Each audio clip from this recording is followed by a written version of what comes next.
다양한 건강 정보와 알기 쉬운 의학 상식을 알아보는 시간 메디컬 플러스입니다.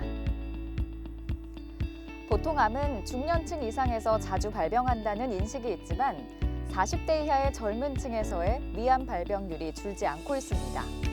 오늘의 첫 번째 주제로 조기 발견이 어려워 더 치명적인 위험을 몰고 온다는 미만형 위암에 대해 알아봅니다. 미만형 위암은 주로 젊은 여성에게서 발병하는데요. 대개 위암은 미만형과 장형으로 나뉘는데 이 중 미만형은 암세포가 흩어져 있어 발견하기도 어렵고 치료도 어렵습니다. 국내에서는 배우 고 장진영 씨와 가수 고 유채영 씨가 투병했던 경우도 알려졌습니다. 위암은 크게 장형 위암과 미만형 위암으로 나눌 수 있습니다. 일반적으로 장형 위암이 덩어리를 이루어 점막 표면으로 자라는 특성을 보이는데 반해 미만형 위암은 위 점막 아래에서 자라 점막 표면의 변화가 뚜렷하게 나타나지 않는 경우가 많고 증식 속도가 빨라 발견 당시 진행되어 있는 경우가 많습니다. 이러한 미만형 위암은 발생률에 있어 성별 차이가 없고 젊은 연령에서 발견되는 경우가 많으며 예후도 장형 위암과 비교하였을 때 불량한 것으로 알려져 있습니다. 국내 암 발생 1위인 위암은 주로 50대 이후에 생기지만 20, 30대 젊은 층에서도 발생하는데요.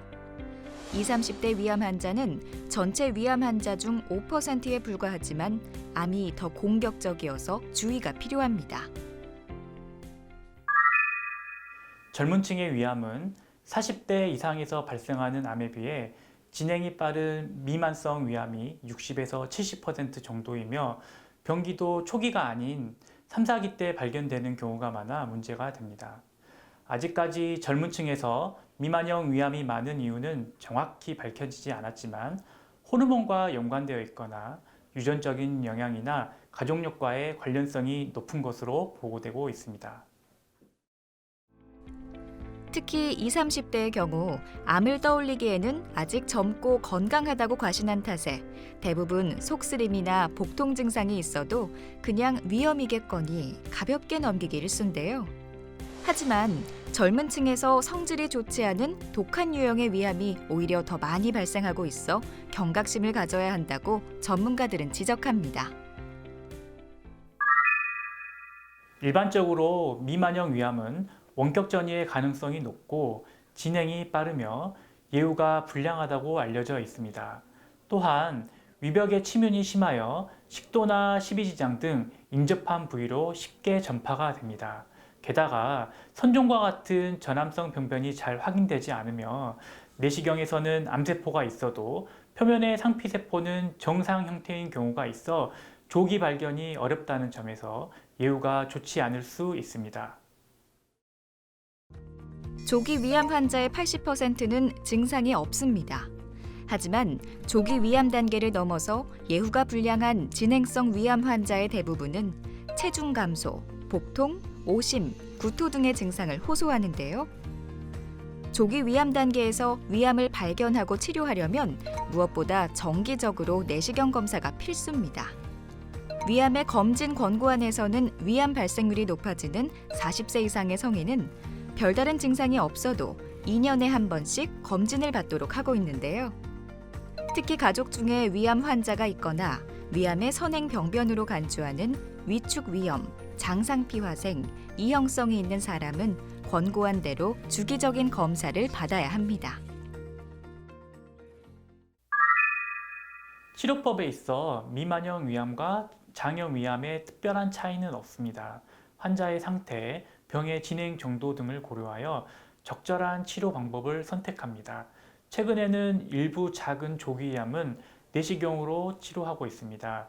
내시경 치료 후 병리 결과가 조건에 맞으면 수술과 비슷하게 95% 정도의 완치율에 도달할 수 있습니다. 이 시술 방법이 내시경 점막하 박리술입니다. 최근에는 위암을 초기에 발견한 경우 위를 절제하지 않고 내시경만으로 암 덩어리를 제거하는 경우가 많습니다. 이를 내시경적 위암 절제술이라고 부르는데요. 그중 내시경 점막 박리술은 내시경을 통한 조기 위암 시술법 가운데 최근 가장 주목받는 치료법입니다. 위암의 표준 치료는 원발병소의 완전 절제와 위주의 광범위한 림프절 절제를 포함하는 수술입니다. 하지만 조기 위암 중 림프절 절제가 없고 국소적으로 치료 가능한 병변에 대해서는 내시경으로 병변 부위만 절제하는 점막하 박리술을 시행할 수 있습니다. 이 시술은 수술의 합병증과 후유증을 최소화할 수 있고 삶의 질을 유지시켜 준다는 장점이 있습니다. 내시경 점막하 박리술 후에 특별한 합병증이 발생하지 않으면 일주일 뒤부터 일반 식사가 가능하며 시술 3일째부터는 정상적인 사회생활로 복귀할 수 있습니다. 일상생활 시에는 자극적인 음식을 피하고 규칙적인 식사를 하는 것이 좋겠습니다. 위암은 진행 상태에 따라 완치율이 달라집니다. 완치 여부는 치료 5년 후에 판정하는 것이 일반적입니다. 위암의 재발은 대개 치료 후 2년 이내에 발생이 많다가 그 후에는 차츰 감소하여 5년을 넘어가면 재발이 매우 감소합니다. 일반적으로 수술 또는 내시경적 치료 후 정기적인 위내시경 및 CT 촬영 등과 같은 검사를 정기적으로 시행해야 합니다. 여기서 잠깐! 잘못된 의학 상식을 바로잡아 건강도 지키고 상식도 키우는 Yes or No. 술잔을 돌려 마시면 위암에 걸릴 확률이 높아지나요? Yes, 맞습니다. 헬리코박터균이 위암의 원인인 것은 잘 알려져 있는데요. 술을 마시는 사람은 헬리코박터 감염 위험이 비음주자의 4배이고 이러한 원인으로 우리나라의 독특한 음주 문화인 술잔 돌리기가 구강대 구강 감염의 주요 원인일 것으로 추정됩니다. 잘못된 의학 상식 깨치기 Yes or No 두 번째. 미만형 위암 발생에 있어 혈액형도 한 원인이 될 수 있다는데 사실인가요? 아직 정확하진 않습니다. B형 혈액형 유전자를 보유한 환자군에서 그렇지 않은 환자군보다 위암에 걸릴 확률이 낮은 것으로 보고되지만 혈액형을 원인으로 추정하기에는 현재 시점에서는 추가적인 연구가 필요할 것으로 판단됩니다. 젊은 연령층의 미만형 위암 환자 역시 검사를 해보면 헬리코박터 감염의 유병률이 높게 나오는데요. 위암의 원인이 되는 헬리코박터 감염이 확인될 경우 가능하면 제균 치료를 하는 것이 좋겠고 만약 가족 중에 헬리코박터 감염자가 있다면 자신이 헬리코박터 감염이 있는 것은 아닌지 관심을 가져야겠습니다.